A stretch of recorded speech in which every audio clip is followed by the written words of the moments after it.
Gente linda, ¿qué tal? ¿Cómo están? Sean bienvenidos a otro episodio más de Ya Cuenta Cuenta. El día de hoy me encuentro con un invitado muy, muy especial para mí, bueno, como todos los que han venido acá, pero en este caso creo que es un cariño diferente. Felipe Webster, bienvenido. ¿Cómo está? ¿Qué Gracias, tal? gracias David. Bien, bien. Ahí a full, buscándose un espacio siempre para aportar en lo que se pueda. En realidad siempre yo desde la academia y no sé, desde lo personal también he sentido que hay espacios en donde uno puede compartir cosas que sean de lo que uno hace, Ujú, eh, pero creo que paralelo a muchos temas más, ¿no? claro. Creo que en la psicología siempre vamos encontrando, eh, intentar analizar muchas Ujú, cosas desde la perspectiva ujú. de lo que uno hace. Y nada, pues gracias por invitarme a este No, espacio. para mí es un placer, como digo, creo que quizá es un cariño diferente a los ciertos invitados que han venido, como digo, todos han aportado bastante, pero tanto usted como Esteban Cañizares, que le mando un saludo, fueron mis docentes en la universidad, en mi etapa universitaria, y creo que fueron uno de los que más han marcado mi carrera, ¿no? Entonces, para mí es un honor tenerle aquí. Bueno, a la gente que quizá no le conozca, Felipe es neuropsicólogo, también es docente en la universidad, y creo que hoy día vamos a tener una de las charlas más, no sé, profundas para mí porque es afín a la carrera, ¿no? Ujú. Entonces, esta pregunta es netamente personal. Sí me recomienda seguir una maestría en neuropsicología porque estoy encantado y fascinado con esa carrera. Creo que el cerebro es uno de los grandes enigmas de la ciencia. Entonces, ¿por qué seguir neuropsicología como una especialidad? A ver, le cuento desde mi experiencia en realidad. Claro, Yo cuando estudié en psicología clínica me di cuenta que no me gustaba psicología clínica. Así qué fue. paradójico. Yo entré a estudiar psicología y fue por un tema familiar en realidad. O sea, es un Ah, poco ok. ese punto en el que uno está medio volando en el espacio sin saber dónde asentarse. Ujú. Yo pensaba estudiar veterinaria, me acuerdo. Y era como, hasta ahora sigo pensando que lo hubiera hecho mejor. Pero en el sentido de que era lo que me gustaba mucho. Ujú. Pero siempre en nuestro ambiente familiar siempre hay los comentarios, ¿no? Ujú. Que vas a estudiar esto, pero si no hay, o sea, no vas a conseguir nada. Pero claro, uno no se da cuenta que todo va evolucionando, la sociedad va creciendo en Ujú. todo sentido, y claro, uno se da cuenta ahora mismo, dice, hubiera estudiado lo que sea y Ujú. hubiera sido bueno en lo que hubiera querido. Ujú. Y claro, por esas cuestiones familiares, tal, como que no estaba muy claro y dije, bueno, ya pensando en algo que tenga supuestamente un campo laboral, Ujú. ya perfecto, psicología, pero más pensando en la psicología laboral, que en su Ujú. Ok, momento parecía que tenía su, hacía más sentido su quizá. espacio. Y yo creo que me he dado cuenta ahora que no ha sido tan real como Ujú. uno lo veía. Ujú. Pero claro, el momento que yo empecé a estudiar me di cuenta que yo no me veía trabajando en una empresa, me gustaba mucho lo clínico en realidad, o sea, desde la parte veterinaria, medicina, siempre hubo ahí alguna cuestión, mi papá era médico y creo que si hubiera vivido tal vez hubiera sido distinto, Ujú. hubiera estado estudiando algo así similar. Ujú.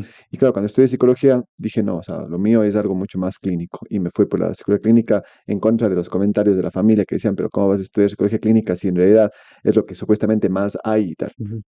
Y claro, cuando estudié psicología clínica estudié, pero no, ahora mismo siento que no era una área que yo me apasionaba en Ujú. realidad.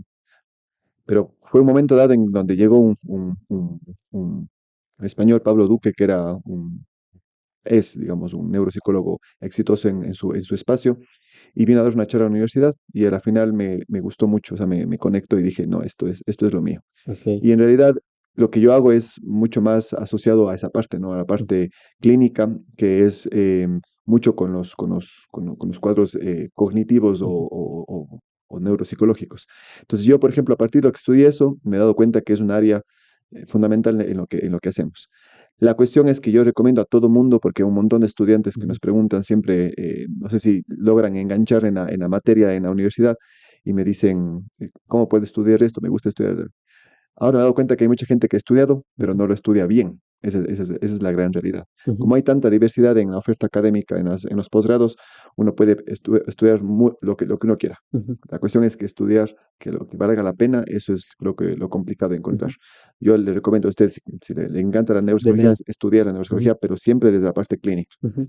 Porque si no estudiamos de la parte clínica, no sirve estudiar online, no sirve estudiar una maestría que, por más tiempo que sea, no tenga un espacio de práctica ujú. en donde uno en realidad aplique la Ujú, neuropsicología, que es la única forma, para mi forma de ver, de saber neuropsicología y de aprender y hacer bien la ujú. neuropsicología. De hecho, ahora creo que la Universidad Católica de Cuenca está ofreciendo ese espacio porque tiene, creo, el Instituto de Neurociencias ahora, entonces creo que aplicar a ya la parte de campo es mucho más rico que solo quedarse con la teoría, ¿no? Y de hecho creo que hay esta canción de Caminante, no hay caminos, ese camino al andar, ¿no?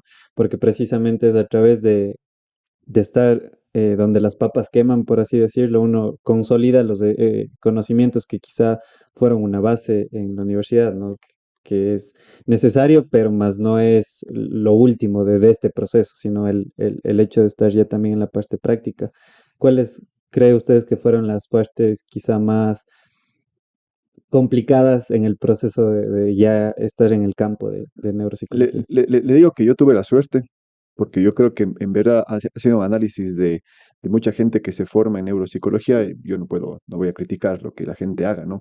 Ujú, Es mi opinión, sobre todo comparando un poco lo que yo hago y lo que mucha gente ahora, ujú, hay mucha gente ya aquí en Ecuador, aquí en Cuenca, que está haciendo neuropsicología. ujú, Pero yo lo que siento y lo que tengo, pienso yo que es la ventaja que uno ha tenido comparando las formaciones, es que yo cuando fui a estudiar a España, primero que la maestría que yo hice era de 3 años. ujú. O sea, usted en ninguna parte del mundo encuentra una maestría de 3 años. Hoy en día ya no, O sea, ahora es un es un año, año ya. máximo dos, diciendo que bestia, pero Ajá. no pasa eso.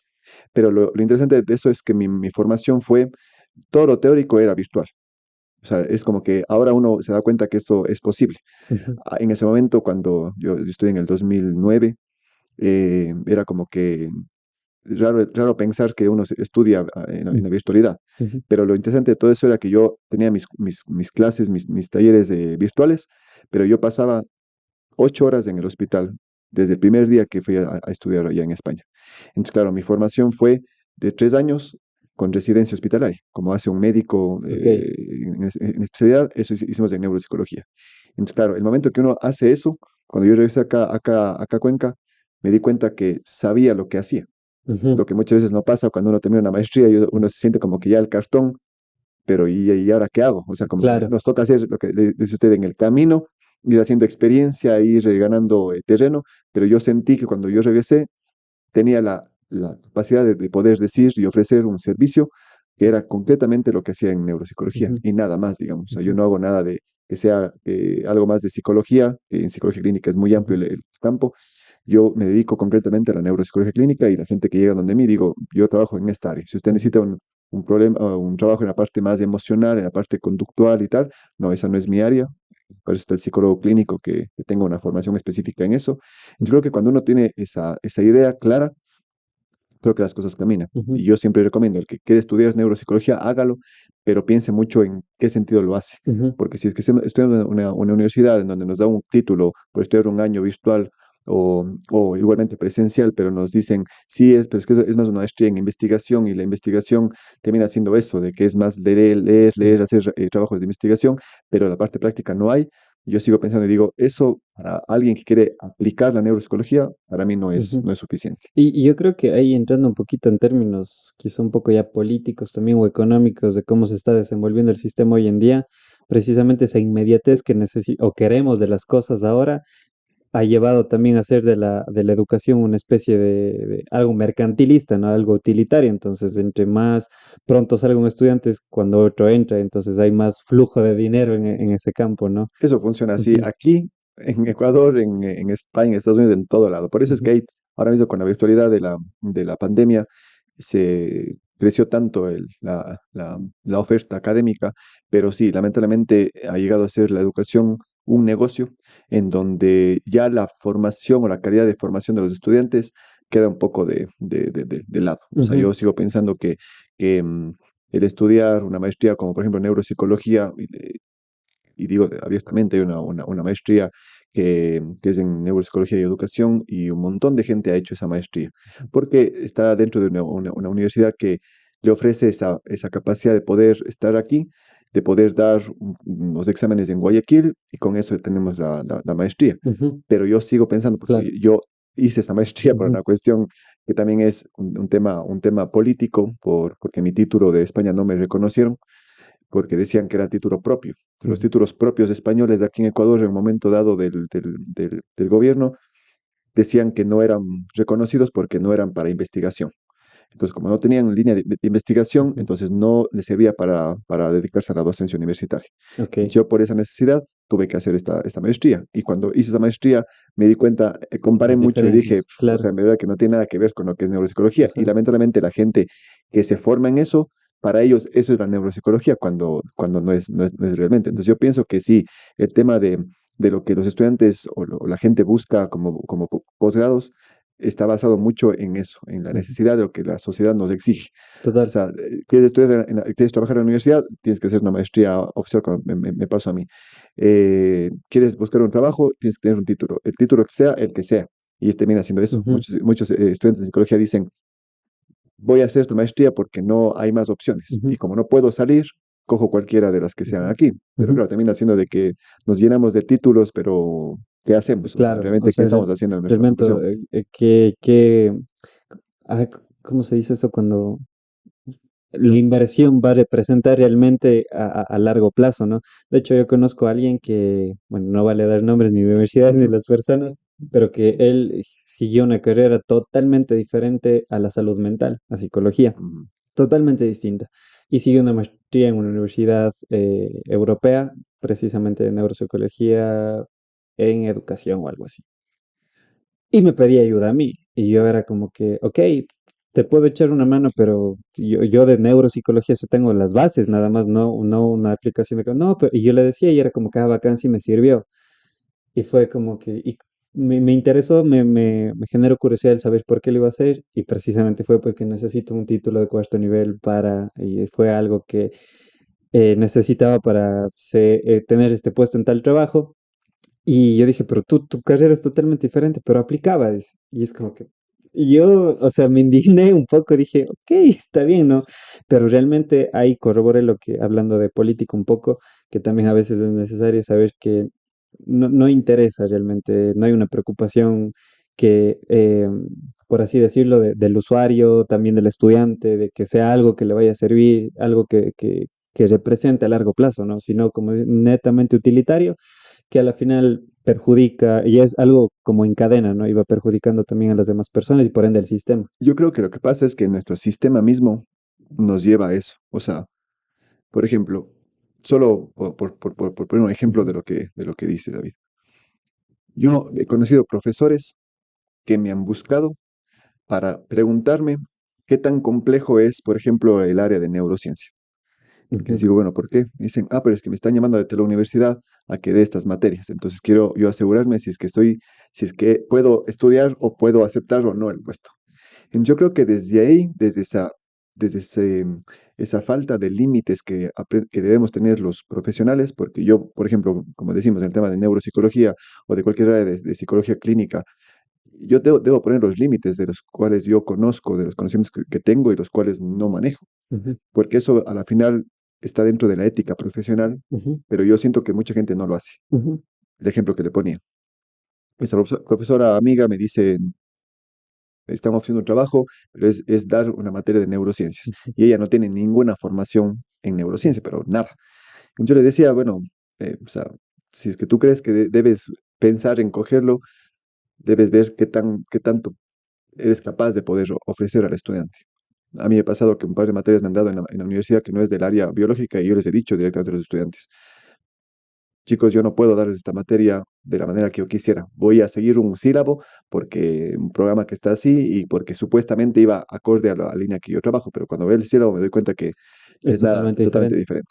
Entonces yo creo que no ponemos mucho los límites de nuestro nivel de formación en psicología clínica y eso es lo que Ujú, hace que la gente haga cualquier cosa. Y hay mucha gente que termina la universidad y tiene esa formación básica de haber visto un ciclo de neuropsicología ujú. De hecho. y vemos después en la parte profesional ofreciendo servicios de neuropsicología, Ujú, evaluaciones neuropsicológicas. ujú, Claro, porque uno cree que porque nos han enseñado un par de test en la carrera, yo ya estoy ujú, capacitado de hacerlo, pero eso es lo que yo siempre digo.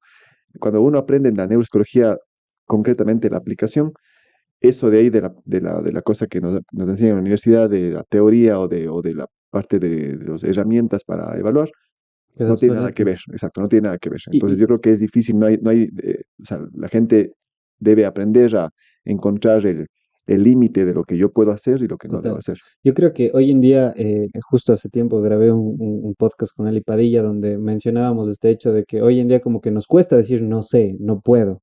Y no está mal tampoco, ¿no? De hecho, el otro día también veía un podcast de Javier Santoalaya, que es un español físico, doctor en física, todo eso, y él cuenta una anécdota que se estaba yendo a un podcast donde estaban filósofos así bien reconocidos. Y el que le estaba llevando en el Uber, bueno, le hacía conversa todo y le dice, oye, ¿y qué pasa si es que hay algo que no sabes? Pues digo que no sé, o sea, y no pasa nada.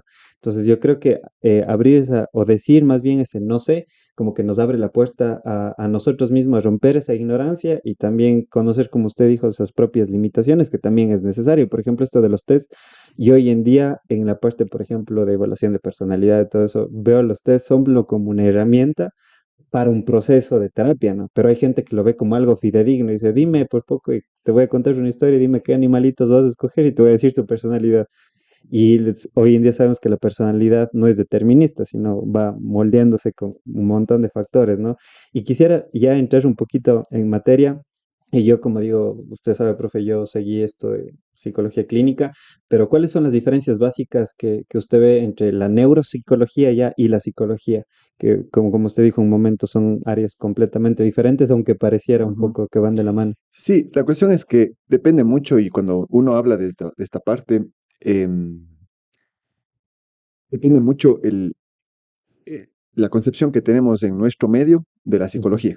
Entonces, claro, nosotros que hemos estado acostumbrados a que la psicología sea una área ya específica, ¿no es cierto? Entonces, ujú, en la universidad tenemos psicología clínica, educativa, laboral, social. Pero en otros países, usted se va a España y en España ustedes, así, nosotros los dos somos psicólogos. ah, ok. Somos psicólogos, o sea, no somos psicólogos clínicos, somos psicólogos. Ujú, Porque allá no, allá la posibilidad de hacer psicología clínica es solo haciendo la especialidad que se conoce como el PIR, que es exactamente lo que hacen los médicos de allá de sacar una plaza para su especialidad médica. Allá para ser psicólogo clínico tiene que usted hacer una residencia hospitalaria de 3 años para ser psicólogo clínico. ok. Entonces, ¿qué termina pasando? Que la formación que tenemos nosotros acá de 5 años y ahora de 4 años y medio es Es nula. totalmente esa nula, nula en realidad para pensar que podemos hacer psicología clínica como es en realidad. Ujú, Yo, por ejemplo, siempre pongo la diferencia concreta. La neuropsicología clínica trabaja directamente en los trastornos neurocognitivos, ujú, trastornos a nivel de la parte de las funciones mentales, memoria, lenguaje, función ejecutiva, etcétera. Pero de alguna forma yo sé que muchas veces hasta en los libros y muchos autores consideran que igualmente hay la neuropsicología de las emociones, hay la neuropsicología de la conducta, pero yo sigo pensando que a veces es difícil encontrar el límite de la formación o del conocimiento en ese sentido. Lógicamente, cuando hablamos de neuropsicología, suponemos que podemos darle un sustrato biológico a todos los procesos mentales. ujú, Al final, que es eso, más allá de la función mental, memoria y tal, también está la parte emocional, el tema conductual, personalidad y tal. Pero yo pienso que hablar de la diferencia entre psicología clínica y neuropsicología clínica es que la psicología clínica se centra mucho en los cuadros emocionales y conductuales, y dentro de eso sabemos que hay diversidad de cuestiones. O sea, ujú, solo pensemos en la psicopatología ujú, como trastorno de personalidad, trastorno del estado de ánimo y tal, ya es un mundo enorme, ujú, que para mi forma de ver, eso es lo que hace la psicología clínica. Pero la neuropsicología clínica nos encargamos concretamente en los trastornos neurocognitivos, ujú, que igualmente ya es un área muy, muy compleja y que hay mucha gente en el mundo que ya no solo se dedica a la neuropsicología clínica, sino se dedica a la neuropsicología clínica, pero de trastornos del desarrollo o de daño cerebral o de envejecimiento o de epilepsia, o sea, ya cosas muy bueno, concretas que ahí nos damos ok, cuenta que, claro, el conocimiento es infinito, o sea, ujú, uno cada vez va encontrando más cosas y hay mucha gente que se centra en áreas concretas. ujú, Yo siempre pienso que al tener esa diferencia clara, nos hace ser que nosotros los neuropsicólogos clínicos, cuando llega un paciente, tengamos la capacidad de decir, esta área no es mi competencia, yo le voy a recomendar tal persona que puede ujú, trabajar en esa parte. ujú, Y eso yo he sentido que la gente es muy agradecida porque en psicología clínica hemos estado muy acostumbrados a eso, a ser muy todólogos y a pensar que la psicología clínica se aplica a todo, ujú, pero sin tener una base de conocimiento en todas las ujú, áreas y saber que es total. complejo. Entonces la gente Ujú, le cuesta decir no. ujú, ¿Será por necesidad? ¿Será porque tenemos una falta de conciencia ética de decir, no, pero es que si yo no sé esto, no puedo yo ofrecer un ujú. servicio a alguien que me está preguntando algo que yo en verdad no tengo idea y que no es cuestión de coger, abrir el internet y ver alguna Ujú, estrategia sobre eso y ya trabajar. ujú. No es así. O sea, podríamos decir que aquí, al menos en el contexto ecuatoriano, una persona que se gradúe de psicólogo que quizá va a tener sus áreas de intervención muy limitadas.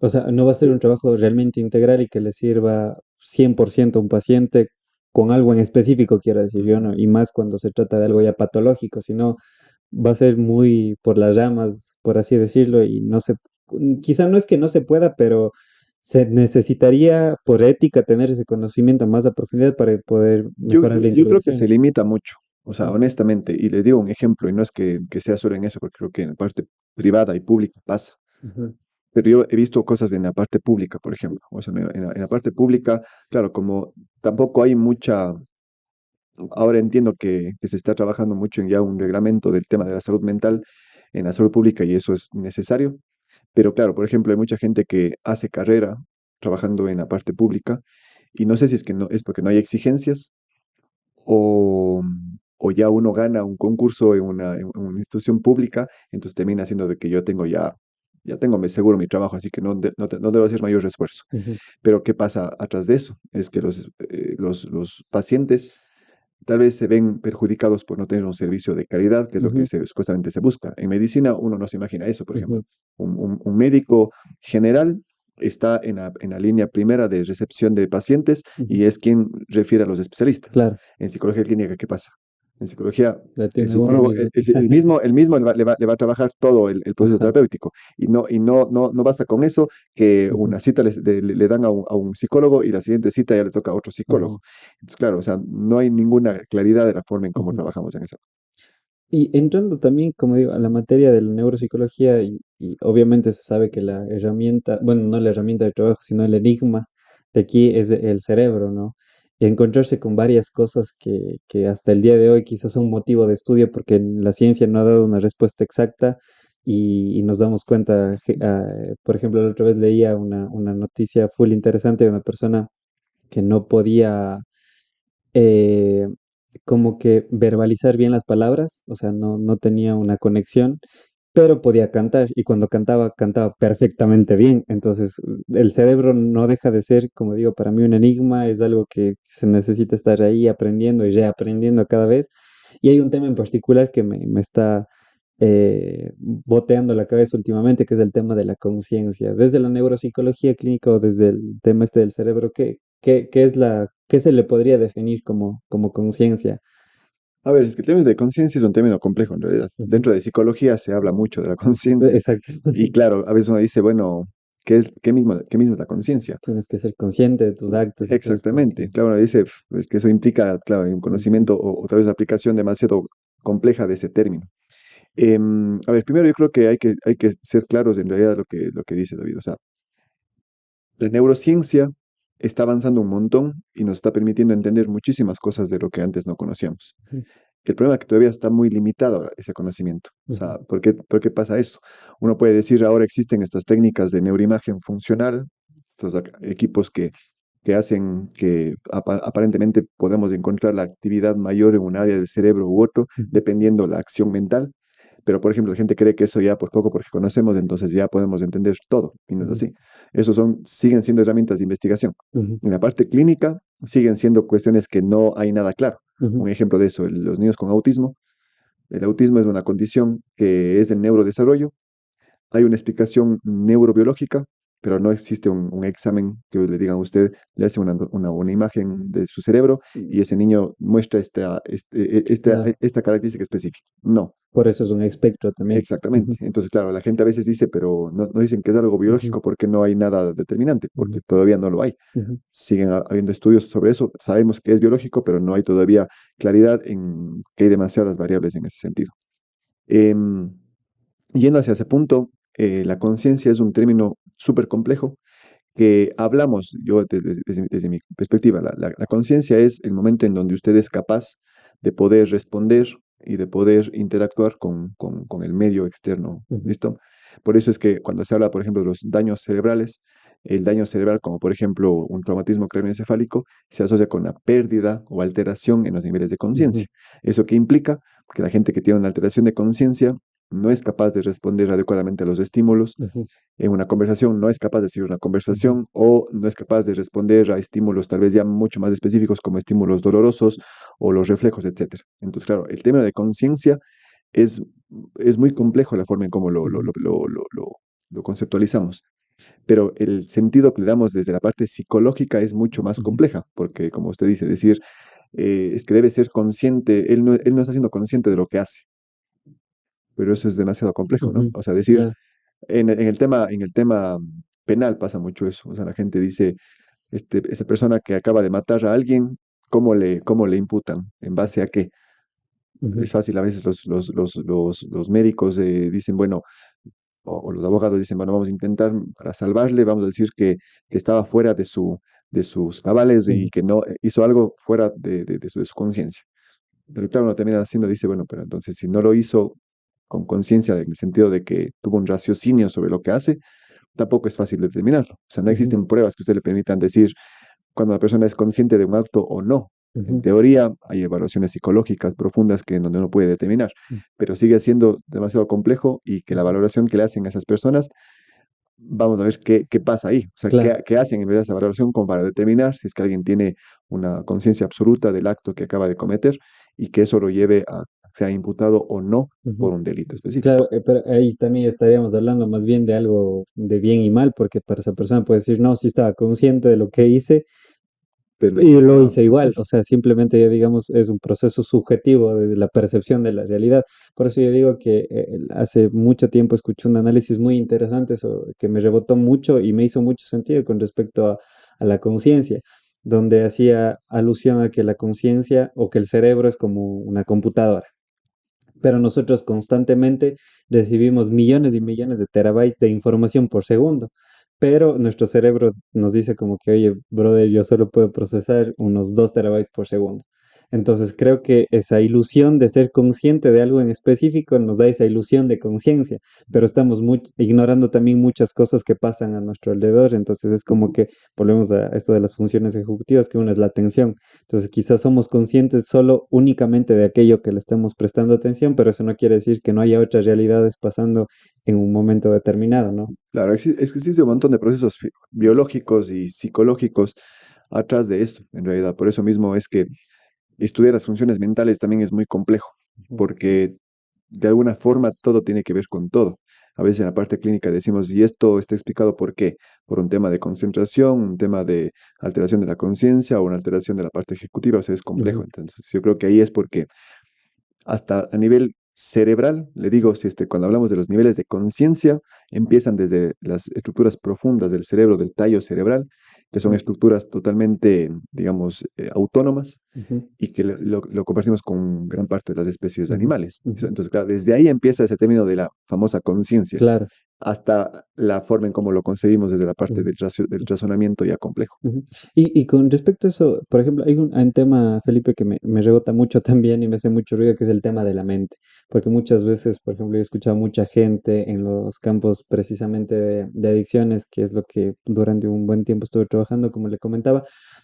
eh, Muchos de chicos me dicen, es que mi mente me dice esto, es que mi mente me tiende al fracaso, es que mi mente y mi mente y mi mente. Y yo llegué a un punto donde dije, oye, o sea, a mí mismo, ¿no? Comencé a analizar como que hay muchas personas que le ven a la mente como un ente maligno que está fuera de un proceso cerebral, ¿no? Es como que algo aparte. Y Ujú. de hecho, creo que también entender esto sería muy interesante porque ¿qué es un pensamiento? ¿Dónde se albergan los pensamientos? O sea, uno puede diseccionar y decir, ah, esto es un pensamiento, más allá de las conexiones neuronales que sabemos que es ese intercambio de información, esa sinapsis y todo ello, pero ¿por qué quisimos darle un entendimiento quizá a esto para abordar quizá la psicología de otra manera? Se me ocurre, ¿no? Decir la mente es una cosa y como que el cerebro es otra. Pues parecía que se manejara así, ¿no? Entonces, ¿por qué muchas veces caemos en estos presos de los diálogos internos que parece que vinieran de fuera cuando están en Ujú. nosotros mismos, ¿no?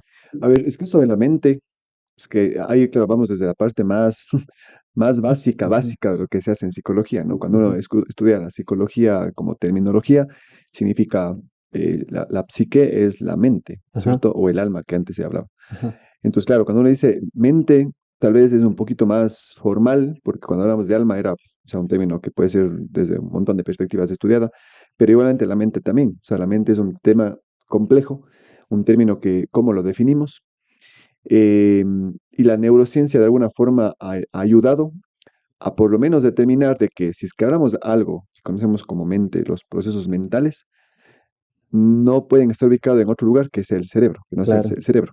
La cuestión, claro, es que la forma en cómo ya lo interpretamos y cómo lo podemos analizar también tiene un amplio, Ujú, una amplia gama de visiones, en el sentido de que desde la psicología, la mente humana lo podemos estudiar desde diferentes perspectivas, en el sentido de esto, de pensar y decir, bueno, pero tenemos pensamientos y eso, ¿qué, de dónde viene? O sea, ¿cómo podemos explicar un pensamiento? ujú, Entonces, claro, mucha gente, yo creo que eso va a ser difícil que lo podamos romper, es un tema creo que ya es muy cultural, de seguir pensando que la mente está ahí. Es difícil todavía decir dónde está, a pesar de que ya la neurociencia demostró pues, que está en el cerebro. Pero claro, el problema es que, como usted dice, no existe técnica y no creo que vaya a existir una técnica, o por lo menos no sé si lleguemos a conocer nosotros, de que nos permita medir dónde está un pensamiento. ujú. ¿Listo? O sea, pensamientos, emociones, sentimientos están explicados desde circuitos de nuestro cerebro. Exacto. La cuestión es que Ajá, imagínense, su pensamiento es distinto al mío. ajá, Entonces no puede coger mi cerebro y decir, voy a hacer el estudio de este cerebro de ujú, Felipe y yo ese cerebro voy a aplicarle después ujú, al conocimiento de todas las ujú. personas. Desde mi punto de vista, corríjame si me equivoco, Felipe, por ejemplo, yo digo que cuando uno escucha un avión y hay ese estruendo, ese ruido que pucha, se escucha a kilómetros de distancia, pero el ruido no es lo que mueve al avión. Entonces yo creo que esos procesos mentales que tenemos, esos diálogos que decimos así, esas narrativas, es un resultado de, más no es el avión en sí, quiero Ujú. decir, ¿no? Es como que la evolución nos ha dado como que este sufrimiento mental como un resultado de una sobrecarga de información, quizá que de alguna manera lo tenemos que liberar, ¿no? Es A través complejo. de hoy en día el arte, la escritura o el ejercicio también, que muchas veces a manera de catarsis sirve. Yo siempre digo que hay gente que dice el deporte es mi terapia, no es la terapia, quizás es un método de catarsis, Ujú. de liberarte un poco, pero la mente vendría a ser como un resultado de algo, de precisamente de estas conexiones neuronales, ¿no? Más no algo externo a mí o que está en una parte determinada del cerebro y que decimos, como usted dice, esto es la mente, sino netamente procesos cerebrales que dan como resultado ese entendimiento que necesitábamos nombrarlo de alguna manera, quizá, ¿no? Sí, Un sí, yo creo ciclo. que es que el tema de la mente, o sea, hay que pensar de forma individual. O sea, ahí creo que es la complejidad de estudiar Sí. la mente humana. O sea, porque uno puede decir el corazón, no soy cardiólogo, pero asumo que será así, ¿no? El corazón tiene un funcionamiento específico Ujú, y yo sé que, bueno, habrá muchas diferencias individuales, ujú, pero de alguna forma es como que ya estará establecido de cómo ujú, funciona y de esa manera se trabaja todo el tema ujú, de tratamientos o de comprender las problemáticas. Pero pensemos eso en el tema mental. O sea, hasta qué punto será que podemos llegar a un momento en nuestra evolución, el conocimiento, de que en verdad podamos llegar a tener un conocimiento total de lo que implica la mente humana. ujú. Yo lo veo muy complicado, porque esa diferencia individual Total. genera que cada cerebro está expuesto a una estimulación específica, por más que el conocimiento que tenemos del mundo es el Ujú, mismo supuestamente, pero eso, lo que usted dice, o sea, el significado o lo que impacte en mí ese estímulo de un avión, en mi cerebro va a ser totalmente totalmente distinto al que diferente. sea otra persona. Por Claro. ejemplo, a uno le puede molestar mucho más si usted, por ejemplo, vive aquí y el aeropuerto está mucho más cerca, su nivel de adaptación a ese estímulo es diferente a la persona, por ejemplo, que vive en el campo y Ujú, que viene a vivir acá y dice, pero ¿cómo puedes vivir con este ruido? ujú, Porque su claro. cerebro se acostumbra, se Ujú, habitúa a una forma. Entonces, pienso que eso, ir más allá en el tema ya de los pensamientos y las ujú. emociones, es mucho más Sí, complejo.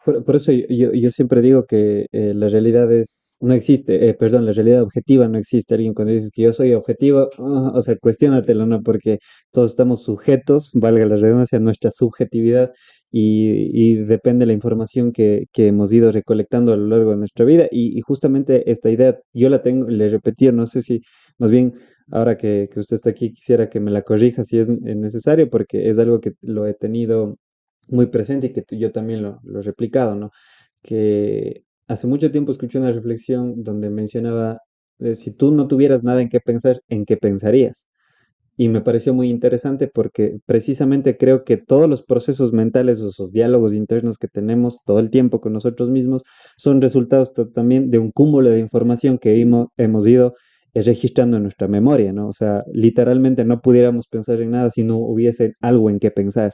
Entonces yo creo que también esa realidad subjetiva que proyectamos es en base a la experiencia de uno y en base a lo que hemos ido guardando también, ¿no? Algo tan sencillo, si yo veo fútbol todo el tiempo, todos los días, voy a pensar en fútbol, ¿no?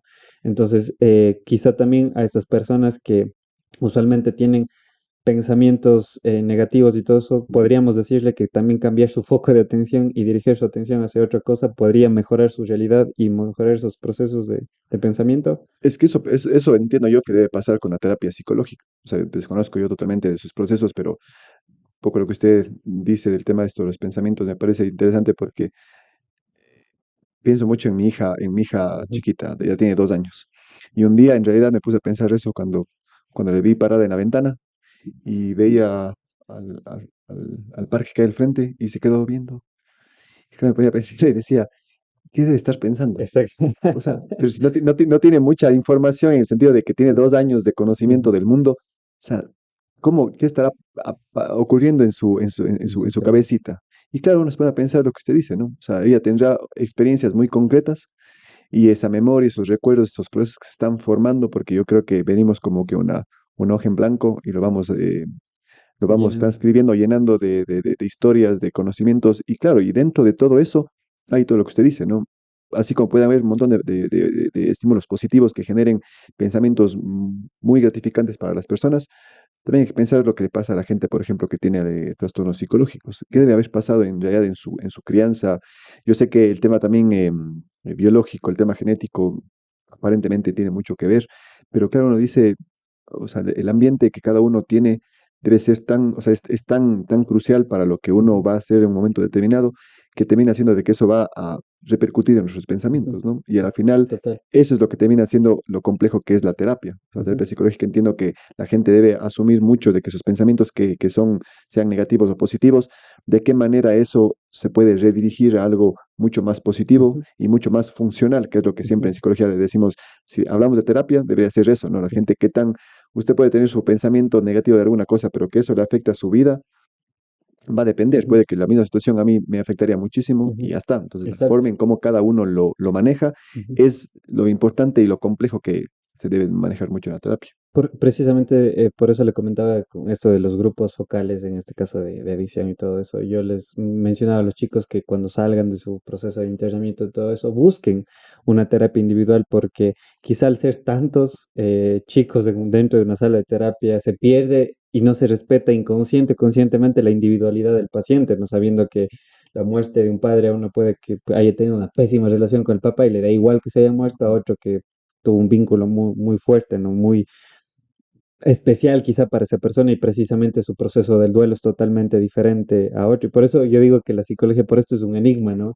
Y ahí creo que muchas veces para mí, a título personal, es como que el rigor científico como que se tambalea porque se debería decir entonces, no, pues si esta persona está viviendo esto, este es el tratamiento que le va a servir de ley porque se ha comprobado que esto sirve para esto, pero no precisamente es así, ¿no?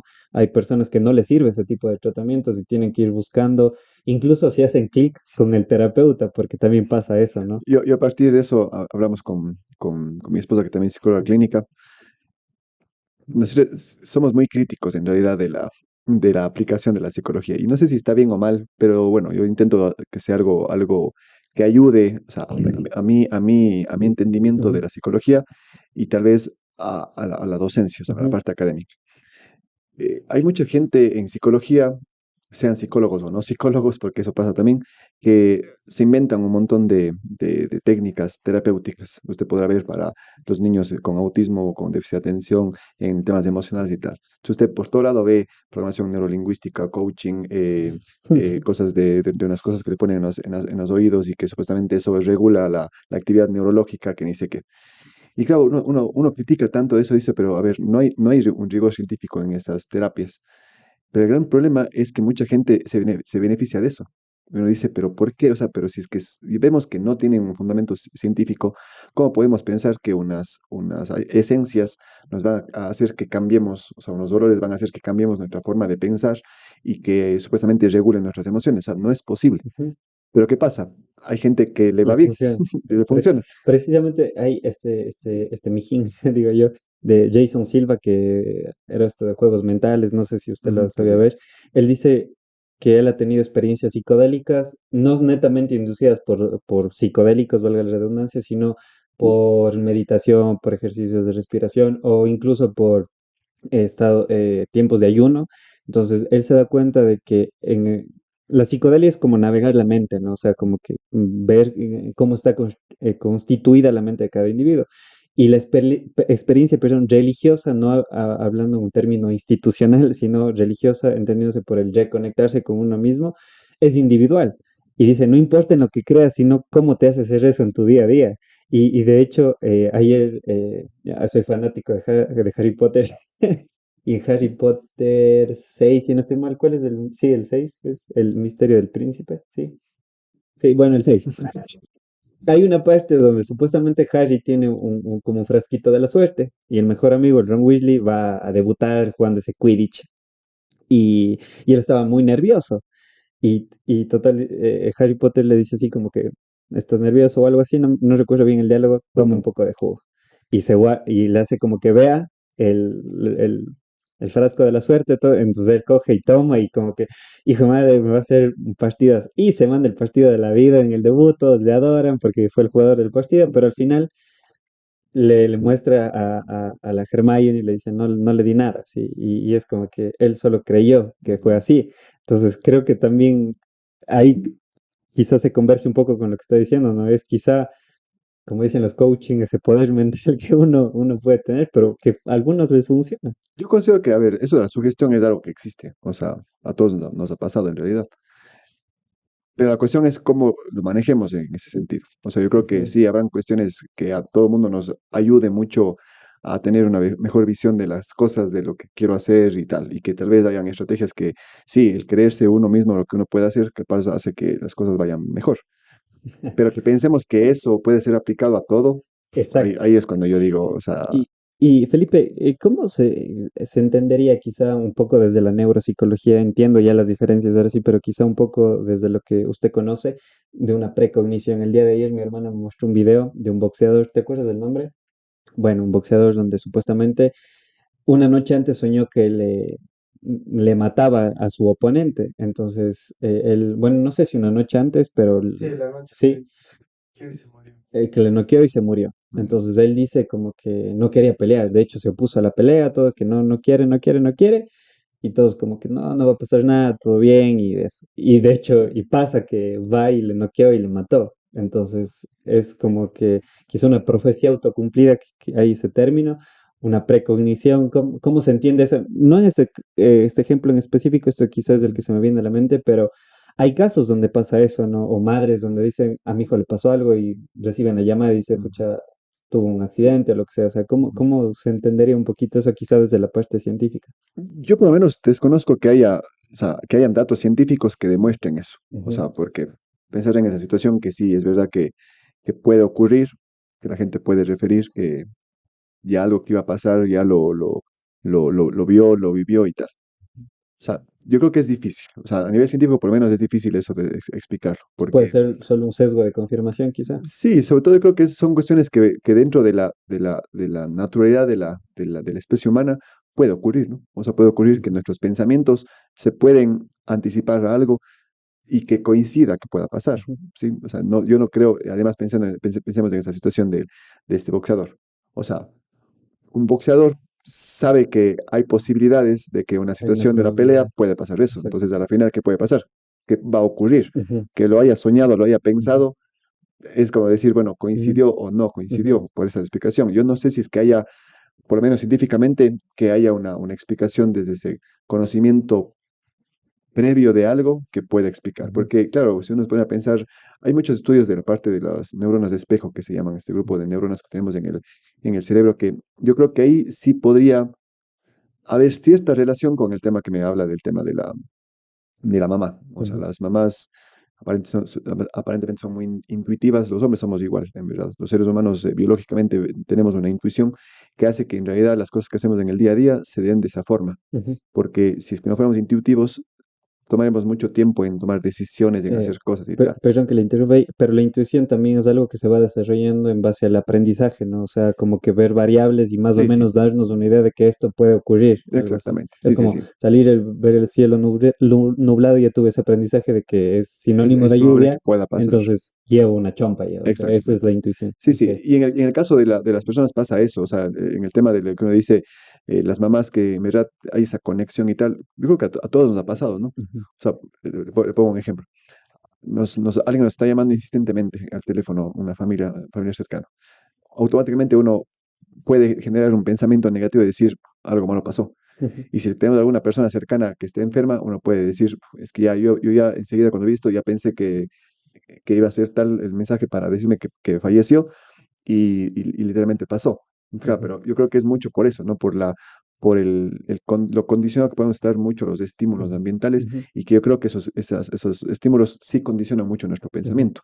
Ese pensamiento también a futuro puede estar condicionado ujú, mucho por eso. Y a la final, esa falsa sensación de que hay cosas que pueden ocurrir ujú, con nuestros pensamientos, creo que por ahí va. claro. Pero científicamente, por lo menos yo desconozco que Exacto. hay. Es que incluso creo que también hay ciertas cosas que todavía precisamente científicamente no se han sido demostradas, incluso en el campo de la física, por ejemplo, entender qué hay después de un agujero negro, se puede presumir, ¿no? De hecho, Javier Santolaya tiene esta frase que dice, si entendiste la física cuántica es porque realmente no la estás entendiendo, porque, por ejemplo, el tema de la gravedad, tampoco los científicos saben qué es la gravedad y hay cosas que no se pueden explicar, pero precisamente pasan, en el campo de la psicología, pasan, funcionan ciertos tratamientos. Por ahí alguien me vino alguna vez y me habló de la psicomagia y todo eso, y yo me quedé como que, ok, porque no sé si mi personalidad o mi formación como que se inclina más a lo científico. Me llama mucho la atención este tema de la espiritualidad, la trascendencia y todo eso, porque quizás son esas cositas que la parte científica no ha demostrado aún, ¿no? Y precisamente el otro día, a ver, quisiera ver su opinión. No sé si ha escuchado usted, neurofisiólogo, creo que fue Jacobo Greenberg. Y él hablaba acerca de esto del potencial transferido y de que había personas que si estaban íntimamente conectadas durante un tiempo, después podían sentir ciertos estímulos que la otra persona quizá no percibía. Y hicieron un experimento donde ponían a la habitación a esa pareja, después la separaban y la una recibía como flashes de luz y la actividad cerebral de esta persona que no recibía los flashes de luz, la recibía igual. Entonces como que había una conexión y también personas que estaban en estados de meditación como que se interconectaban cerebralmente y obviamente hay la parte crítica, ¿no? Porque dicen, no, eso no puede pasar, ¿cómo puedo conectar con otra persona y todo ello? Sin embargo, es algo que ha estado pasando y paradójicamente hay este misterio de que él desapareció y todo eso. Entonces, como hay vacíos aún, pero quizá es algo que puede pasar. Podríamos hablar de estos potenciales transferidos, quizá. A ver, sí, entiendo que le gusta mucho la lectura. Léase el libro de las neuronas de espejo. Ok. Es increíble cómo estas neuronas de espejo, que son un grupo de neuronas que tenemos en nuestro cerebro, em, son ¿Me, capaces de explicar muchas cosas. me puede dar el nombre del autor? No me olvido, no me acuerdo. Bueno, Soy pésimo, pero es un italiano. Eh, Solo me acuerdo que tenía en ti. Como, pero el libro se llama Las neuronas de espejo. a ver, Creo lo que es de... estoy.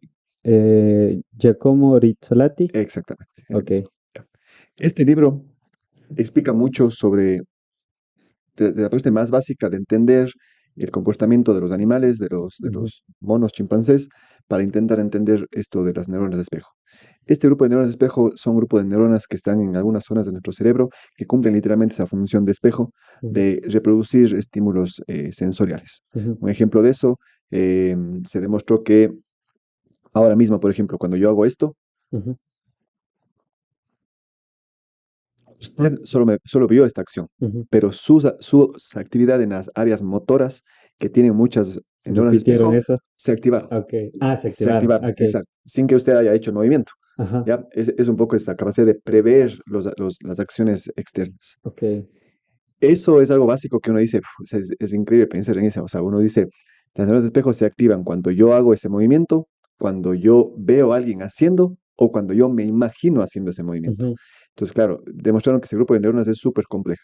Eso está intentando estudiarse mucho en el tema de la empatía. ujú, Entonces, la forma en cómo entendemos, la forma que yo considero cómo usted se comporta y yo veo, entiendo su comportamiento, está explicado por las neuronas de espejo. ujú, Pensaría yo que esta investigación que lo hicieron, que tenía una explicación en la forma en cómo uno puede, en un grupo social, por ejemplo, comprenderse entre todos, está explicado por las neuronas de espejo.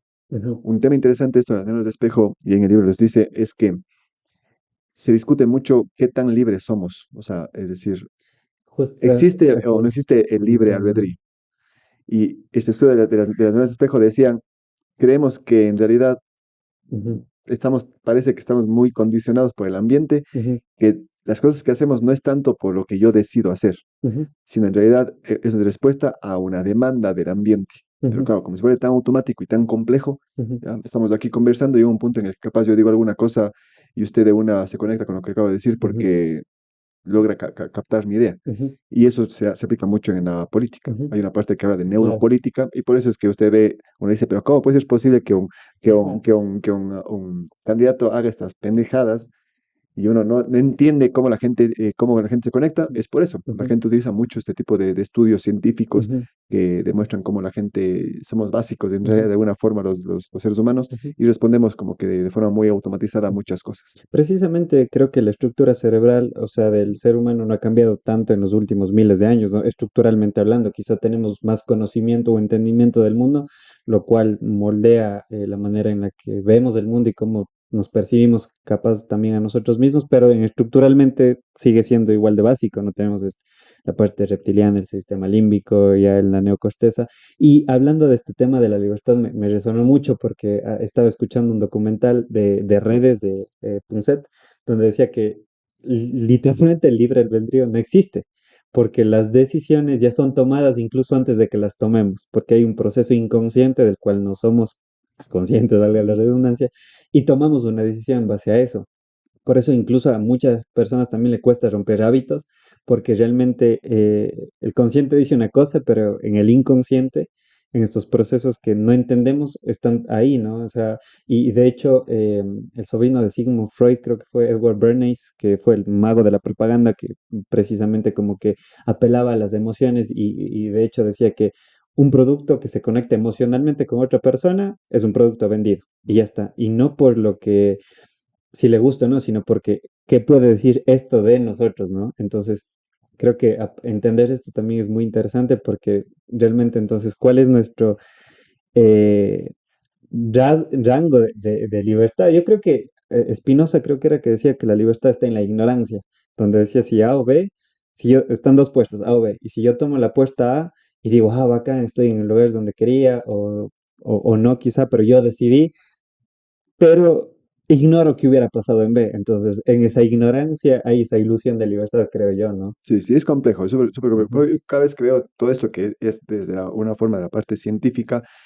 nos damos cuenta en realidad lo que implica la ciencia en psicología. O sea, que es muy complejo, en realidad. Por eso es que ahora se habla mucho del estudio cualitativo, porque en realidad intentar cuantificar las cosas en la parte humana, en la mente humana, es muy complejo. Por ujú, eso aparentemente las diferencias individuales podrían ir de esa parte. ujú. Cada uno tiene características muy particulares y que Total. desde esa perspectiva podemos analizar también mucha información que Ujú, nos puede ayudar de alguna forma a generalizar cierto ujú. conocimiento en la especie humana. Y usted, profe, menciona algo también de los pensamientos negativos, y creo que es una tendencia del ser humano a replicar eso, por ejemplo, el sencillo ejemplo que puso de las llamadas.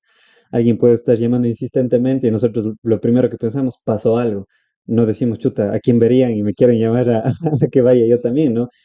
¿Cree que esto también es como un instinto, un mecanismo de supervivencia del cerebro que nos intenta salvaguardar de cualquier peligro? Porque yo Ujú. digo, y tenía esta frase muy presente, que el cerebro está diseñado para sobrevivir, no para hacernos felices. Exacto. Entonces, constantemente estamos quizá ante alguna situación en específico, igual no netamente algo tan obvio negativamente hablando, sino una llamada, como usted menciona, o el hecho de, por ejemplo, a mí me pasó hace un minuto, antes de que usted llegue con mi hermano que no le llegaban los mensajes a mi hermana estudia en el extranjero y dije, chuta, ¿y si le pasó algo? Entonces de bueno le pregunté, ¿has hablado con Sophie, que se llama mi hermana? Y me dijo, sí, sí, y dije, ok, todo bien, pero entonces, ¿cómo quizá, no sé, llegar a ser consciente, esa sería la palabra. Bueno, entraríamos al tema de la Ujú. conciencia nuevamente, pero cómo entrenarnos un poco para que estos pensamientos ya no hagan nido en nuestra cabeza y sea lo primero que le demos rienda suelta, ¿no? Yo creo que es súper complejo porque eso depende mucho de las experiencias de cada uno. Yo lo veo desde esa perspectiva. Ok. Hay mucha gente, por ejemplo, que usted compara a una persona que tal vez tenga cierta estabilidad a nivel emocional, pensemos que es mucho más positiva en ese sentido, porque también hay que pensar que esas experiencias que esa persona ha tenido le van a ayudar tal vez a tener ese pensamiento más positivo. Ujú. Pienso yo que puede ser así. Y si usted compara a alguien que en verdad es muy negativo, seguramente uno analiza mucho Contexto. su contexto, su entorno, Ujú. y puede también explicar mucho eso. Un ejemplo de eso, una persona que tiene un trastorno depresivo, un trastorno ansioso. Ujú. Uno dice, solo miramos en personas que, digamos, no patologicemos a este grupo, pero sea gente que sea mucho más nerviosa que otra. Ujú.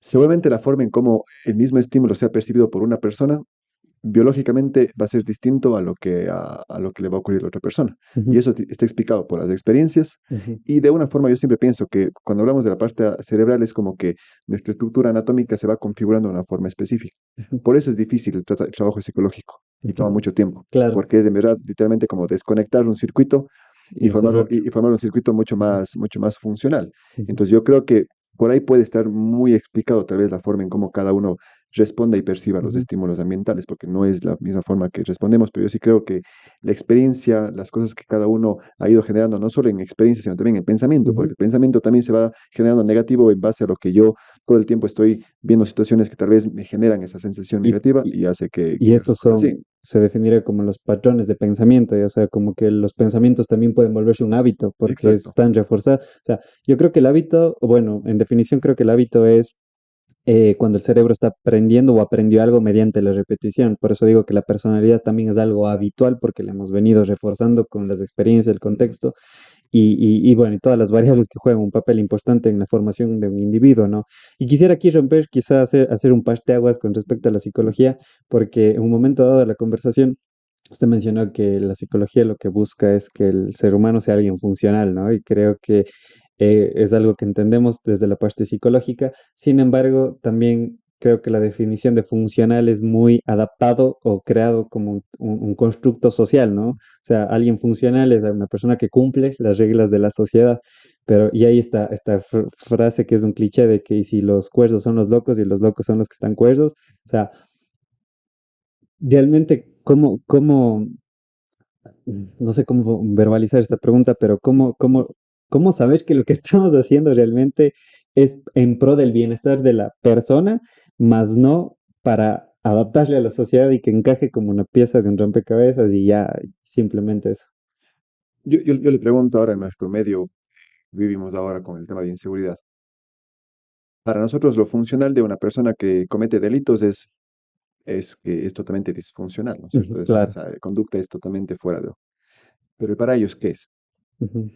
Exacto. Si su modo de vida depende, o su alimento, o su ambiente, Su supervivencia. exacto, se maneja en ese entorno, ¿cómo podemos decir que eso es disfuncional para nosotros? Ujú. Uno siempre piensa en los niños, por ejemplo, que viven en la calle y tal, y uno dice pues, que esos guaguas necesitan estar en otro espacio, formándose, educándose, cero violencia y tal. Ujú. Pero el problema es que han vivido tanto tiempo en un ambiente en donde lo funcional para ellos es yo funciono siempre y cuando mi papá me pegue, Ujú. siempre y cuando mis papás no estén aquí y yo me vaya solito a la calle a buscar y que alguien me quiera decir que yo tengo que cambiar ese esquema de comportamiento y que eso sea bien, sea bueno, Ujú. tal vez no es así, ¿no es cierto? Exacto. Entonces, claro, el tema de funcionalidad desde la parte psicológica es compleja porque yo siempre digo, alguien que tenga características o rasgos de personalidad específicos, ¿cómo medimos el tema de la funcionalidad? Ujú. Yo siempre, Precisamente. hay mucha gente cercana que tenemos que literalmente uno dice, es que esta persona tiene un trastorno de personalidad, nunca ha sido diagnosticada y tal. Y uno dice, pero bueno, ¿en base a qué te refieres? Es porque, o sea, son gente que tiene 30 años y no logra engancharse en un trabajo, no logra engancharse en una vida de pareja o una vida social. que son Ujú. cosas tal vez muy generales y que también son relativas. Claro. Pero de alguna manera hay mucha gente que me dice pues que no funciona, o sea, Ajá. no logra lo que se dice. Yo puedo ser, desde mi perspectiva psicológica, puedo decir, soy muy rígido y muy estructurado, entonces yo funciono súper bien en trabajos donde sea Ujú, muy estructural ujú, las cosas. Pero si es que yo voy a trabajar en otro lugar en donde las cosas funcionan mucho más a la ligera, yo no voy a poder adaptarme a ese espacio y tal vez voy a buscar un espacio que sea para eso. ujú. Y no pasa nada, uno termina buscando un espacio donde uno se siente seguro Y y funcionar. funcional.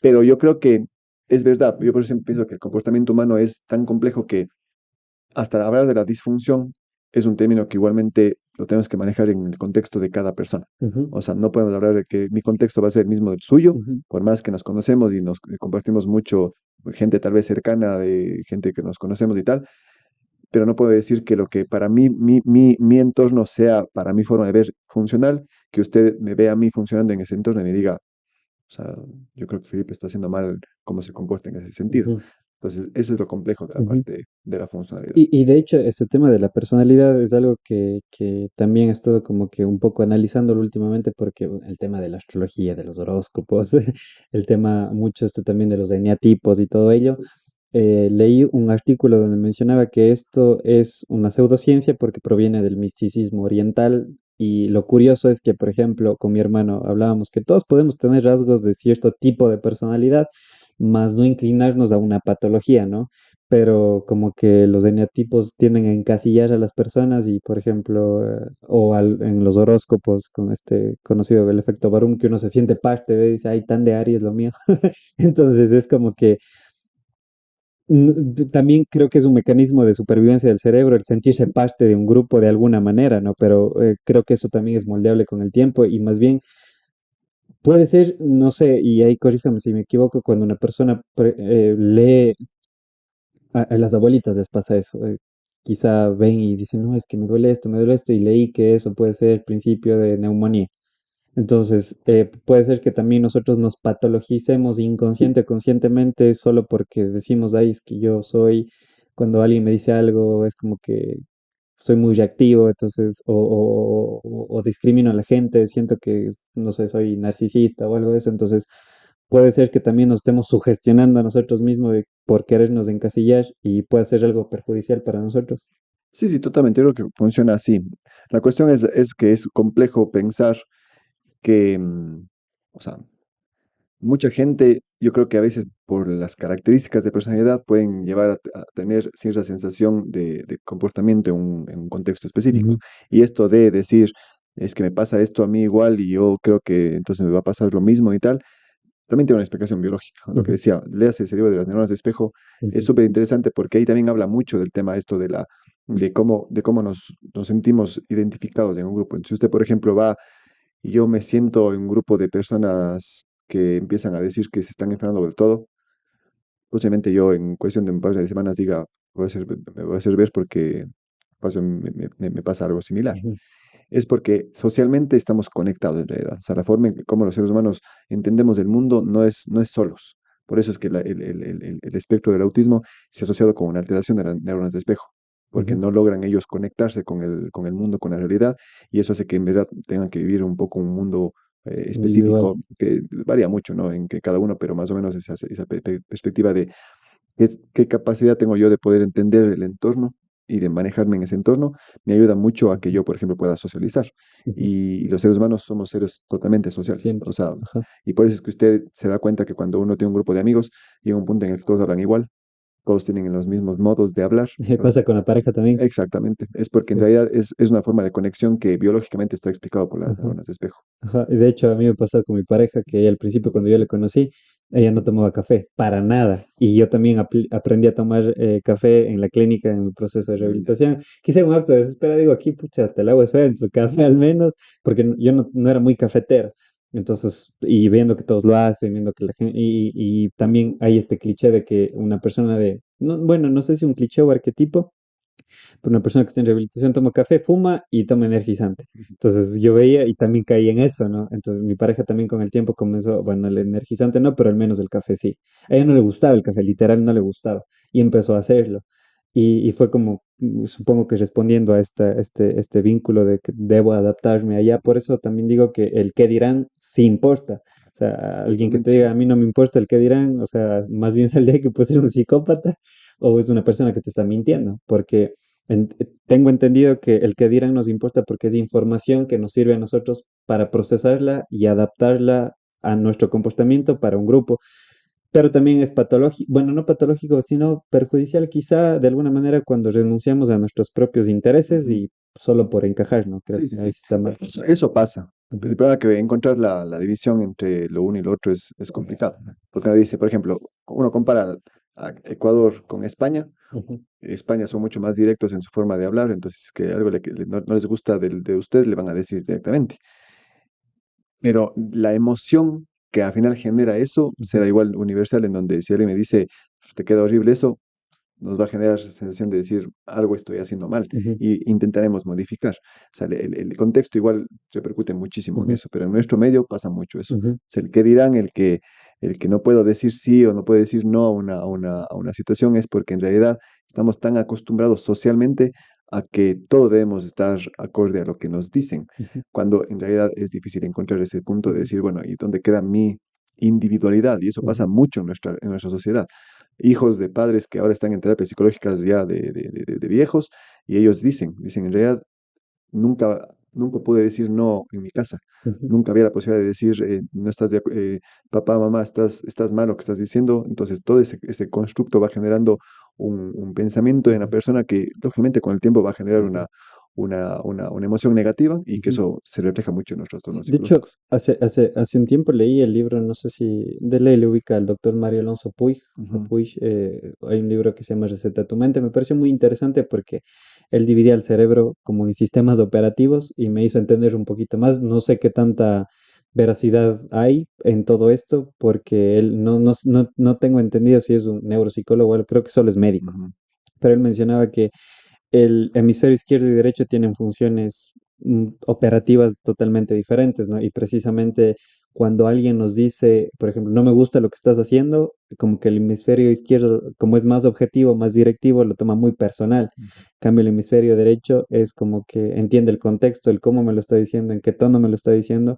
Entonces, como que invita a entender el funcionamiento operativo de cada parte de nuestro cerebro y entender que juntos, o sea, moldean el mundo en el que vivimos, ¿no? Con respecto a esto, al hemisferio izquierdo, por eso dice que nosotros como sociedad nos desconectamos quizá un poco del todo, de ver al todo como un todo, a la naturaleza, a los animales, y precisamente porque desarrollamos más quizá la parte intelectual, la parte un poco más de información, ¿no? ¿Qué opina ustedes? Es difícil, la verdad. Yo creo que científicamente no hay tampoco datos contundentes que nos pueda permitir explicar este funcionamiento por partes en realidad. O sea, Ujú, yo sigo pensando que el holismo, que es esta vertiente en donde nos explica que el funcionamiento mental es como un todo, y por eso les explicaba antes que las funciones mentales tampoco pueden decirse, la memoria está por acá, el lenguaje está por acá y tal, no, porque todo tiene que ver con todo. Hay gente ujú, que sí tiene un buen razonamiento, pero ¿por qué tiene un buen razonamiento? Porque utiliza un buen lenguaje, porque utiliza recursos en su memoria, etcétera. Entonces, estamos asociando todas las funciones ujú, mentales. A nivel cerebral pasa lo mismo. En realidad, el decir que el hemisferio derecho e izquierdo tiene ciertas funciones más o menos determinadas podría tener cierta relación con algunos procesos concretos, pero no con todos. Porque, por ujú, ejemplo, se habla de que el lenguaje es una función hemisférica izquierda en un gran porcentaje de la población, pero es relativo, porque hay un montón de gente que igualmente tiene alteraciones cerebrales en el hemisferio derecho y que igualmente tienen trastornos del lenguaje. ujú, O, por ejemplo, piense usted en las fibras del cuerpo calloso, que son las principales fibras de conexión entre los dos ujú, hemisferios. Hay una cantidad enorme de fibras nerviosas ahí que explican lógicamente que los dos hemisferios son totalmente dependientes uno del otro. O sea, no puede existir un funcionamiento indirecto de uno u otro, sino siempre de forma completa. ujú, Lógicamente ahí vamos a asumir pues que habrá muchas diferencias entre los procesos de cada función mental, la neurociencia tal vez ha hecho estudios de determinar, sí, que cuando la persona está haciendo cierta actividad, más se activan áreas derechas, izquierdas, pero siempre termina habiendo mucha actividad global. ujú, ¿Listo? Entonces, claro, eso es, creo yo, también lo complejo de entender la parte humana. ujú. Es que si tal vez diríamos que el cerebro funciona de tal manera y es como una computadora que tiene como que carpetas ya establecidas, creo que sería mucho más fácil entender. Pero como Claro, no pero no es funciona así. eso, pues eso es Ujú, lo que termina muchas veces teniendo estas teorías que son interesantes, creo yo, porque sí nos da una perspectiva tal vez mucho más dinámica de la mente humana, pero que todavía no podemos ujú, decirlo si es que hay una certeza sobre eso. Yo sigo pensando, yo estoy haciendo mis estudios doctorales y estoy metido en el tema de investigación, pero cada vez me doy cuenta que en realidad es tan complejo todo que no podemos pensar que todo tiene que ser de una manera. exacto, o sea, como que tiene que estar escrito en una parte para poder demostrar. No, Ujú, porque hay muchas cosas que todavía no conocemos y ujú, creo que siempre como psicólogos debemos, o como personas, debemos abrirnos mucho a que la ambigüedad del comportamiento humano es inmensa y que dentro de ese contexto tal vez nunca lleguemos a conocer a plenitud todo, ujú, porque también hay que pensar hasta qué límite queremos conocer la mente humana. ujú. Si la gente piensa Exacto. que vamos a querer avanzar hasta entender la conciencia, quiere decir entonces yo no voy a poder hacer nada, sino que usted va a empezar a entender todo lo que me pasa a mí. Ujú, Esto de la inteligencia artificial y tal, la ujú, gente dice,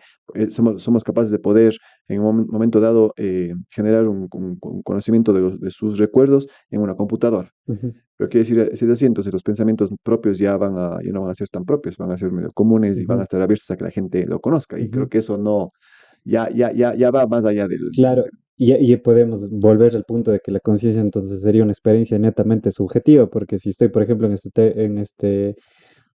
siendo víctima de este test de Turing, entonces y la computadora me dice que yo sí soy consciente, ¿cómo negar eso si la persona si esa máquina me lo está diciendo? Así como una persona me dice, no, es que yo sí soy consciente, ¿cómo comprobarlo también, no? Si es algo tan complejo a la final. Y con respecto al cerebro, ¿se puede desaprender ciertas cosas? ¿Usted cree que sí es posible eso? Lo hablo en título personal y es algo que yo lo quiero saber de cierta manera porque es algo que me ha retumbado por las experiencias que he tenido y he vivido, como por ejemplo, el tema de las adicciones. Como digo, para mí no hay malo ni bueno, es que es eficiente para una persona o no, pero hay mucha gente que ha salido de un proceso de internamiento y es como que se han vuelto consumidores sociales, por ejemplo, pero bajo unos términos del dogmatismo clínico de Alcohólicos o Narcóticos Anónimos está mal visto, ¿no? Entonces, para mí surge esta paradoja de, a ver, eh, lo que buscas es el hacer un ser funcional y esa persona volvió a ser funcional, solo que consume, o sea, ¿dónde está lo malo, no? Pero se puede desaprender que hablábamos tras cámaras que hay mucho por investigar, hay mucho que aprender al menos del cerebro y vemos que es un enigma total, pero ¿cómo diferenciar entonces cuando una persona realmente está mal, más allá de lo evidente, cuando una persona salió de un internamiento y es como que, y yo conozco mucha gente que me dicen, oye, sí, me tomo mis cervezas, todo eso, pero no es como que, wow, sino más bien siento que aquellas personas que como que recaen y vuelven a un proceso de internamiento, todo eso, fue como un proceso de sugestión y volvieron a esa vida, ¿no? Entonces, ¿cómo se podría entender quizá desde la a ver, neurociencia un el tema poco? de aprender y desaprender creo que es algo totalmente claro que existe y que biológicamente ocurre. Ujú, O sea, cuando usted genera un conocimiento de algo, su cerebro se configura de una manera concreta porque hay circuitos que se refuerzan. ujú, Mientras yo aprendo una cosa y estoy todo el tiempo con esa información, ese conocimiento está reforzado y el circuito es como que está activo a que mi mínimo estímulo se activa y yo soy capaz de explicar o de hacer algo. Cuando uno quiere cambiar algo, la lógica es pensar que sí, a nivel biológico puede pasar, es decir, intentar que ese circuito desaparezca, ¿ya? Porque no lo utilizamos ujú, y hacemos un nuevo aprendizaje de un nuevo conocimiento, de un nuevo aprendizaje, de un nuevo pensamiento, etcétera, y la lógica es que eso en nuestro cerebro se forma un nuevo circuito consolidado. ujú, Eso yo creo que explica todo lo que hacemos en el día a día. O sea, ahora mismo piensa usted, nuestro cerebro, cuando yo salga de aquí, su cerebro va a ser totalmente distinto a lo que era antes ujú, y lo mío igual. ujú, ¿Y en qué sentido me permite eso? Pues que al final es lo que va generando toda esta experiencia de cosas en el día a día, de acontecimientos que van de alguna forma modulando mi quehacer diario, o sea, mi forma de pensar, mi forma de hacer las cosas. En el tema, por ejemplo, de las adicciones, es tan complejo todo porque en realidad hay hasta la discusión de que qué tan patológico puede ser el consumo de sustancias, en el sentido de que biológicamente el mismo circuito que se activa para una adicción se activa como, por ejemplo, cuando usted dice, yo me tomo el café todos los días porque me gusta el café y porque me da placer ese café. Ujú, Lo mismo, exactamente el mismo circuito que es normal ujú, ocurre cuando usted consume alcohol o sustancias adictivas. ujú. Entonces dice, bueno, si utilizamos el mismo circuito, Porque los dos mundos. ¿cómo podemos entender que lo uno no es o es patológico y lo otro no es patológico? Ujú, Caemos en el punto esto, ¿no? De la funcionalidad. Usted me dice, alguien que consume alcohol y que después vuelve otra vez a consumir, siempre yo creo que uno hace un análisis en base a lo que uno vive, ¿no? Yo también puedo decir, bueno, yo tomo, puedo ser un tomador social, pero hay que saber el nivel o lo que ocurre en ese contexto del tomador social. Porque si una persona toma en un ambiente social, debemos saber mucho qué límite hay en ese punto. Si usted dice, a ver, yo ahora si me tomo un par de cervezas, estoy bien, no me hace falta tomar más. ujú, Pero si es que yo me tomo dos y tres y cuatro y hay un punto en el que ya no tengo control sobre eso, que eso depende mucho de sus características de personalidad, creo que van a medir mucho su comportamiento, es decir, ujú, va a explicar mucho lo que pueda pasar después. Hay mucha gente que sí, en realidad puede llegar a volver a consumir sustancias, pero no llegando a perder su funcionalidad, pero hay que medir mucho eso, en qué sentido se mide. Si usted dice, yo tengo mi familia y yo antes del consumo llegué a tener muchos problemas con mi familia porque llegaba a la casa borracho, le pegaba a mi esposa, le pegaba a mis hijos o tenía muchas peleas con la gente de la reunión social. Pero ¿qué pasa si es que usted después de un tratamiento y tal vuelve otra vez a consumir? Pero usted sabe cómo regula ese comportamiento.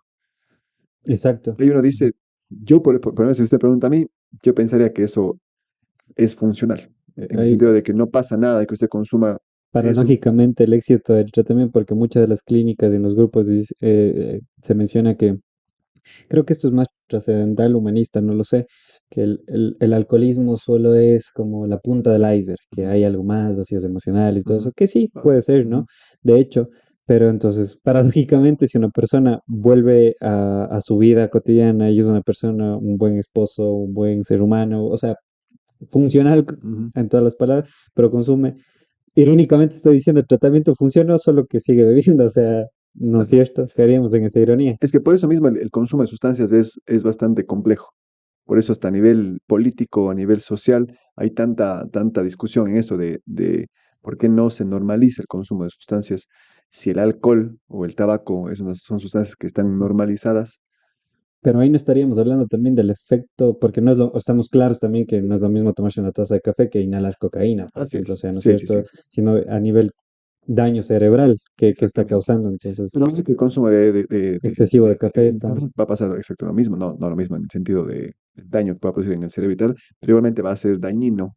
a la larga. Exacto, es como cualquier sustancia. Ujú. Usted come mucha azúcar, a la larga va a tener problemas Incluso hay gente que quizá no sea adicto a las drogas convencionales, digamos así, sino a la comida, por ejemplo, es que eso pasa, es ajá, que eso digo, el tema de la adicción lo vemos desde una perspectiva o el muy, celular. exacto, o sea, muy como que a sustancias tóxicas supuestamente, pero no nos damos cuenta que la adicción va mucho más allá. Ujú, ¿Cuánta gente es adicta emocionalmente? Es ujú. decir, cuánta gente depende de alguien para poder vivir. Y, Y a la final, a nivel cerebral, es ujú, el mismo circuito. ¿Y cómo desaprende usted eso? ¿Cómo, exacto. cómo cambia eso? Va a pasar exactamente lo mismo en ese proceso de recuperación. Por eso es que el tratamiento psicológico es fundamental para entender las necesidades de cada persona y de cada individuo, de cómo ha funcionado y sobre todo saber que intentar tal vez buscar cuál es, sí, lo que usted dice, tal vez lo que hay debajo de la punta del iceberg de las condiciones que pueden estar generando ese comportamiento. Y de hecho, a mí me pasó, por ejemplo, que yo identifiqué que era adicto a las emociones en el sentido de enamoramiento, por ejemplo.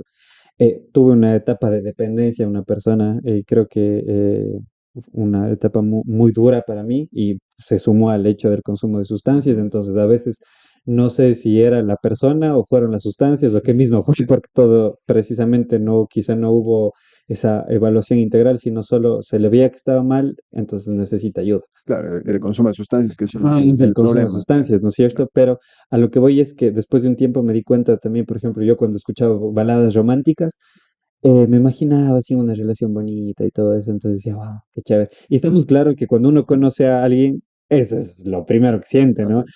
Pero después de un tiempo, ahora en esta nueva relación que tengo, o sea, después de un tiempo como que me venía esa ilusión de nuevo conocer a alguien más, o sea, no ilusión de, chuta, ya no quiero estar contigo, sino de, ¿qué se sentirá otra vez?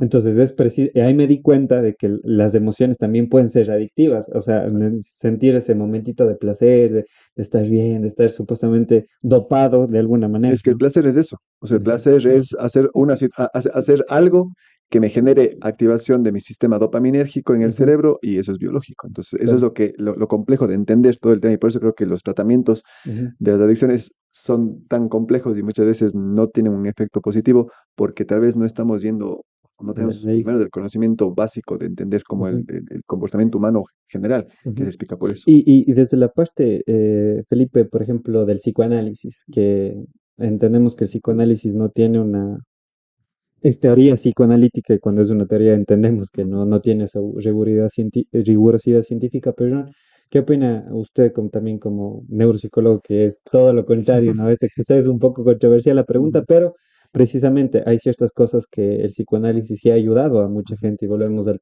término de antes, ¿no? De que sí le ayuda bien, pero no se pueden extrapolar casos, por ejemplo, de las hermanas Papín, de Dora y de un montón de teorías que han sido extrapoladas Ujú. quizá a mucha gente, pero no necesariamente cumplen la misma función en cada Claro. persona. Pero ese conocimiento de esos casos típicos de Freud Ujú, se pueden explicar desde todas las perspectivas. Vamos a ujú. hablar del neuroticismo y tal. Bueno, me puede decir perfecto. Sí, son teorías psicológicas que muchas otras teorías pueden explicar de otra manera, pero por ejemplo, de manera biológica sabemos lógicamente que eso explica un trastorno del estado de ánimo, por ejemplo, y que está explicado por circuitos cerebrales anormales. Pero digamos Pero en su que, momento, pero Freud en su momento quizá no tenía las herramientas necesarias como para entenderlo de esta manera, sí, o tal vez la porque Freud línea es era, muy ¿no? criticado, ¿no? Sí, sí, o tal vez la línea que manejaba era más bien por esa parte y tal vez dejaba de lado otras áreas, aunque bueno, entiendo yo que Freud en su momento, como muchos filósofos, eran, o sea, tenían un criterio tal vez mucho más sesgado, porque la falta de conocimiento de más líneas tal vez implicaba que no haya mayor claridad, pero yo no creo que haya sido así, porque al Ujú. final el conocimiento del cerebro humano yo creo que fue a la par Claro. de la época de Freud, ¿no? Entonces yo creo que más eran las líneas que ellos tenían mucho de una teoría concreta, de responder a un comportamiento concreto, que tal vez sí, había mucho sesgo y que tal vez se interpretaba solo de una manera muy específica o se quería dar una perspectiva muy concreta, cuando en realidad hay otras perspectivas que lo pueden hacer. Ujú, En realidad el tema psicoanálisis y neuropsicología son áreas totalmente, digamos, que no van para nada en la misma línea. ¿Listo? ujú. Y por eso mismo yo responderle concretamente de cosas que esté estudiado desde esa perspectiva no hay.